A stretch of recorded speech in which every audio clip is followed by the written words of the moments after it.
How we doing, everyone? How are we doing? Today is Monday, June 28th, 2021, and we are just doing our real estate lunch talk for this Monday. We usually do them about twice a week, Mondays and Fridays. We missed last week, so we wanted to kind of get back on track. Bringing you some real estate related information and news and trending topics and things to think about. You'll see in the comments all the articles that I'm going to touch on will be there. If you want to read the full article, I usually read a little bit of the article and and talk about it. And but you can always go for yourself just to read it and make sure what I'm saying may line up with what you were thinking. So. Um,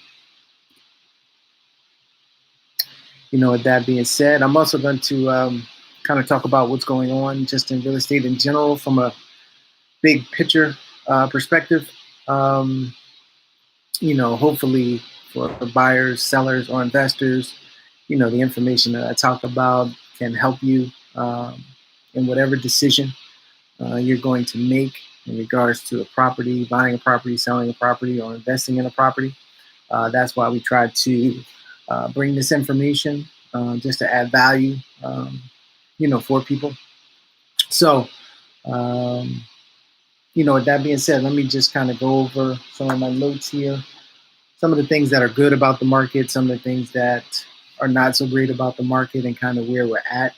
And then I'll go into the articles that I recently came across, thought that they had some good information and wanted to share with everyone. So, what's great about the market? Obviously, prices are still up. Things are selling, above asking. I think 100% of the listings listed, they're all getting um, above asking offers, which is a great thing. For sellers, just depending on, you as a buyer, that might not be so great, but um, that is what's going on now. So anything out there is going over and above list price, which is good for sellers. Um, the stock market obviously is still doing well. Some of the cryptocurrency markets, have taken a little bit of a hit, but the overall stock market is still, going up. It's still doing well. So if you have money in the stock market, obviously that's good, and you want to pay attention to that. Some of the things that you may want to consider is, any gains that you have made from pre-COVID to post-COVID, or just in your account in general. Maybe it might be time to pull out some money to diversify, to look at, some other investments because of the gains that the stock market, has made. I think it's gone up I think over the last year, something like 30% or something like that. So that's been really good. And mortgage credit right now is becoming more available. It was a little tight for a while, but it is becoming more available, which is good in one sense. But again, if there's less inventory, um, you know, that's going to cause more competition for properties. So you may get approved now that you weren't before, but are you going to be able to find something that fits what you're looking for and is affordable? So there's a little bit of a disconnect maybe there, but the fact that you can get qualified, more people are getting qualified is a good thing. So what's not good is that we're starting to see some of the first wave of delinquencies and the foreclosures are starting to tick up. Don't it's not a drastic uptick right now, but you're starting to see that the whole COVID situation starting to settle. There just was a extension until July 31st by the CDC of the moratoriums and evictions.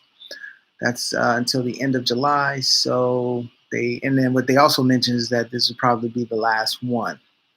So we're going to start to see, some of these foreclosures start to tick up, and maybe some changes in the market between now and the end of next month, going into the remainder of the summer, because of the moratorium most likely not going to be extended past July 31st of 2021.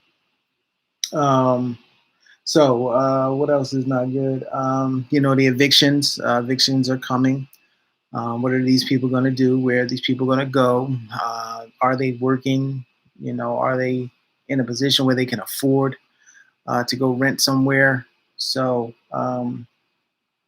that is a major concern. There's a lot of people out there who are renting that are behind on their rent, and may not have the means to be able to make it up. What's going to happen with them?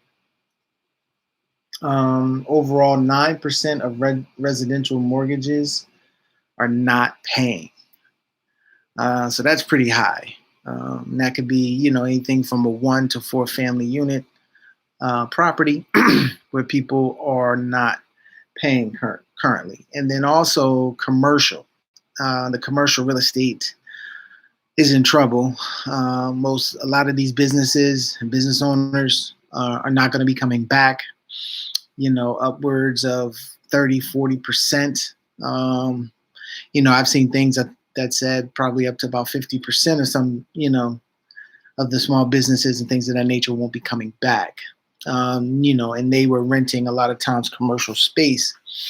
So, what are those commercial property owners going to do? I was talking with someone, and they didn't mention, well, if you do have apartments above the commercial space, you may be able to, weather the storm, so to speak, or, have enough income coming in to continue to make that mortgage payment, if the person stopped paying or not, or if they get back on track or whatever the case may be. But if you're somebody that just owns commercial space with no residential units above it, that could be a major concern, because, again, these businesses may not necessarily come back. And then if they do come back, are they going to be in position to afford the rent that you were paying or you were asking for previously? So the commercial real estate sector is a situation or a sector of real estate that we should keep our eye on. There may be some opportunities there to pick up a commercial property.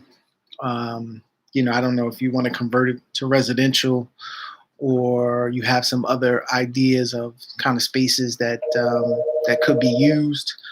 Maybe these commercial spaces, can be more for pop-up shops and, different ways that businesses are getting conducted now, now that we're post-COVID. So if you, have some ideas about how you may be able to use a commercial space, there should be some opportunities. So those are some of the good and the bad things of what are going on in the market right now, and things that you want to, hopefully will help you in your, decision making, whether you're a buyer, seller, again, or an investor. So, I'm just going to get into a couple of these articles that I saw really quickly, and just kind of go through them. And, that'll be all for today. So this first one here says record high for annual home price growth. And the reason why I chose that article is obviously we just talked about, the real estate market is going up. And, a lot of people are predicting that it's going to be up throughout this year and possibly 2022. We're probably getting to somewhat of a peak. I don't know if we're at the crest of the peak and now, it's going to start to come down, or if we're just getting there and then we'll start to see a little leveling off, and then, obviously it's going to go down from there. I think that we're kind of reaching that peak over this summer, heading into the last quarter of this year. and we'll see what happens, you know, going into 2022. But this article here talks about how I think prices have gone up, over 20% year to year, from last year to this year, which is a tremendous gain. So if you did buy a property, um, last year or a couple of years ago, you have a decision to make on, what to do with your equity. And that's really another reason why I bring this up, is that what are you going to do with this particular equity? Because you really don't want to lose the equity once the market changes. So, obviously you have the decision of selling the property, but maybe you just bought the house 3 years ago, 4 years ago, or within 5 years, and you're not ready to sell. And if you're not, that's perfectly fine, but you want to be able to take advantage of the equity. Interest rates are at all-time lows. You can get yourself a line of credit, most likely with your bank. And now you can use that money, that line of credit, to go out here and take advantage of some of the things that we talked about. Just depending on how much equity you have in your house, you may be able to go out here and buy one of these commercial properties, or another type of 1 to 4 family home, and use that as a rental. And because the interest rates are so low, what you can charge for rent right now, you might be able to make yourself a nice spread each month. What we talk about here a lot of times is investing in notes.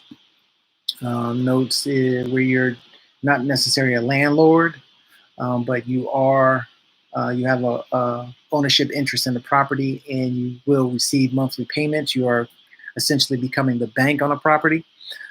So just depending on how much you have in terms of equity, you may be able to buy multiple notes.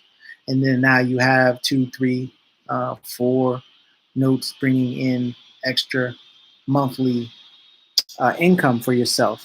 And like I said, because you're not ready to sell, you can use the equity in another way to benefit you, and then maybe ride out the time when the market dips. And then once it goes back up, obviously you can, sell the property at that particular time, just depending on your situation. But, you want to try to get people to use the equity in their house if they're not going to sell their property. Also, you have people that are in multifamilies, landlords. You have most likely equity in your property. And for whatever reason, you may not want to sell. Maybe you're having issues with the tenant. There's things that you can do around that equity, from when we're talking about creating a note on it, where you can still receive monthly cash flow and still try to take advantage of the tax benefits for capital gains right now. That's something that is liable to change next year.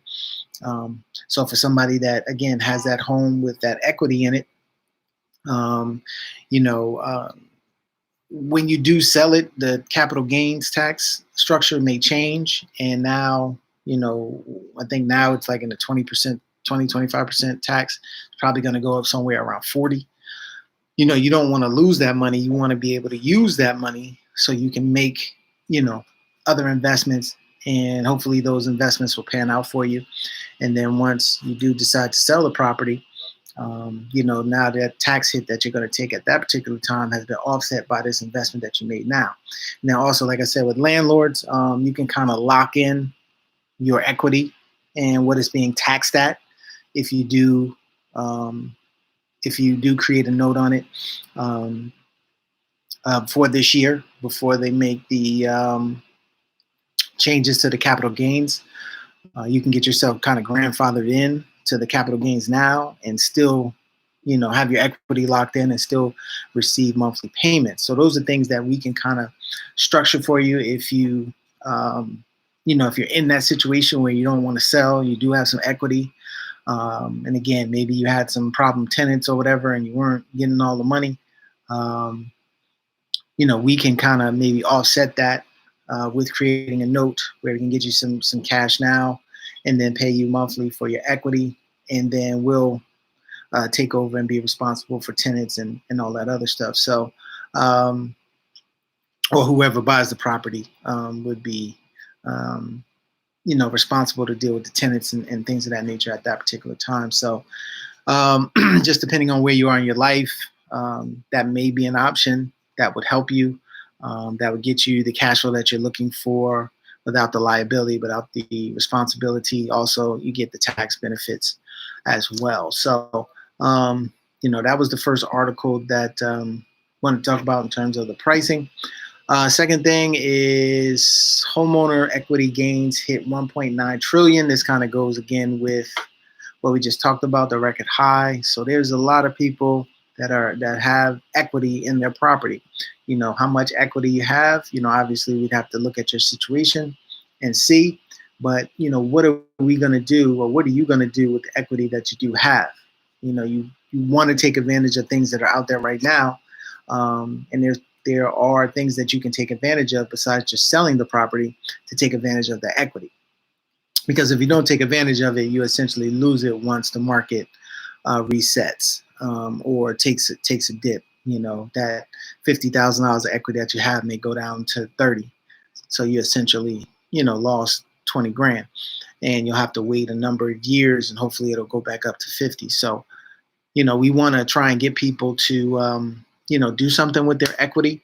And like I said, we like to do notes and structure notes and help people do that, and do it in a way that can possibly help their retirement or just help their overall passive income coming in each month. So this next one here is Congress must tackle the housing shortfall. There are lack of housing out there right now. And this article is interesting because it says the Biden administration's American Jobs Plan provides a mix of tax credits, grant programs, incentives for zoning reform, public-private partnerships, and other direct spending intended to produce, preserve, and retrofit more than 2 million affordable and sustainable places to live. If you've seen any of these videos before, you've seen how we've talked about the big buzzword and keyword, I think, for this administration in terms of housing is affordable housing. That is an issue, with everything going up, property selling over asking. You have a lot of people that are getting shut out who are qualified to buy homes just from a pricing scenario. And that's where, a investor or someone looking to invest in real estate can help this affordability issue. Again, by, possibly purchasing, a note and then maybe restructuring the note to make the property affordable for someone. You can buy a property, you can sell it with seller financing to make it, again, affordable for these buyers that, are somewhat getting shut out of this housing market. And you could take advantage of, of that, because there are a lot of qualified people out here that are looking for properties. And if we can structure things to make it affordable for them, you'll have yourself a nice asset on your hands, and probably have a really good qualified person to live, in that particular property.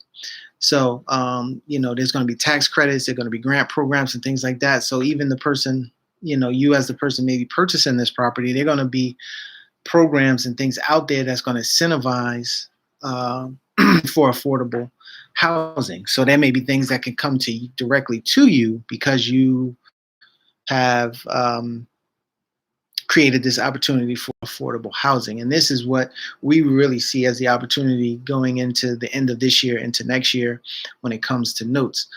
You're going to see a lot more non-performing or sub-performing notes where people, were making payments for 6 months and skipped a month, made that payment up next month, and then 3 or 4 months down the road missed another payment.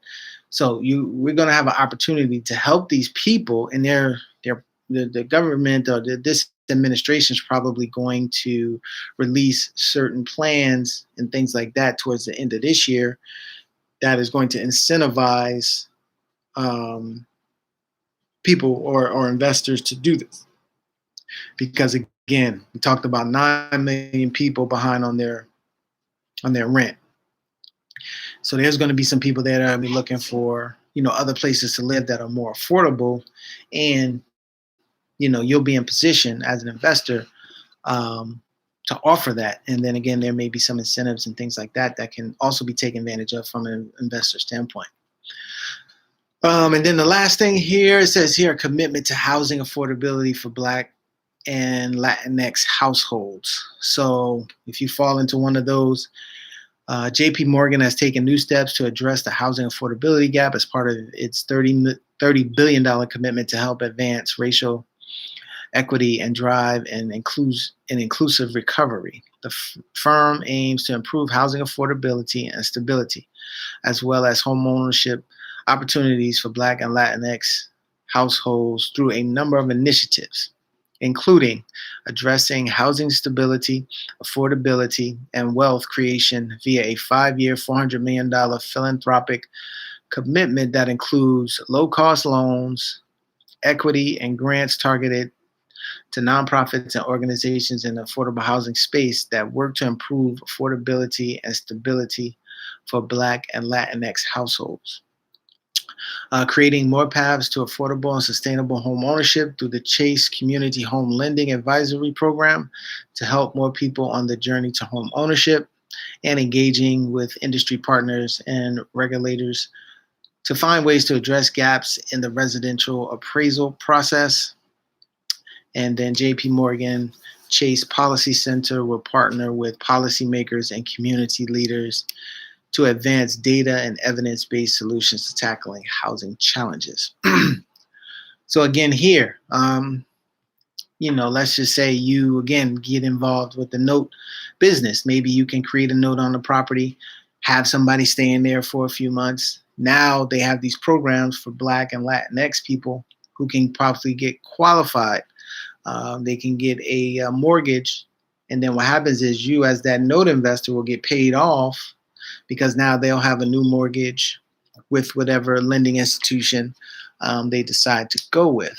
So again, there is some opportunity here, especially, like I said, within the note space that I'd like people to take a look at and get involved in, because they are going to try and push this affordability piece, number one, and then this Black and Latinx community, there are going to be some dollars that are going to be going their way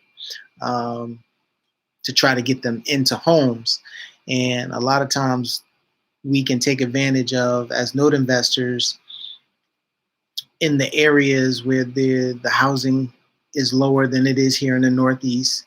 And you can provide these opportunities for Black and Latinx families, as well as other families as well. But just to kind of go along with what this article is saying. So, you want to, keep your eye, if you are, thinking about buying, maybe one of these programs are coming to your state and city where you are, and you'll be able to take advantage of this as well.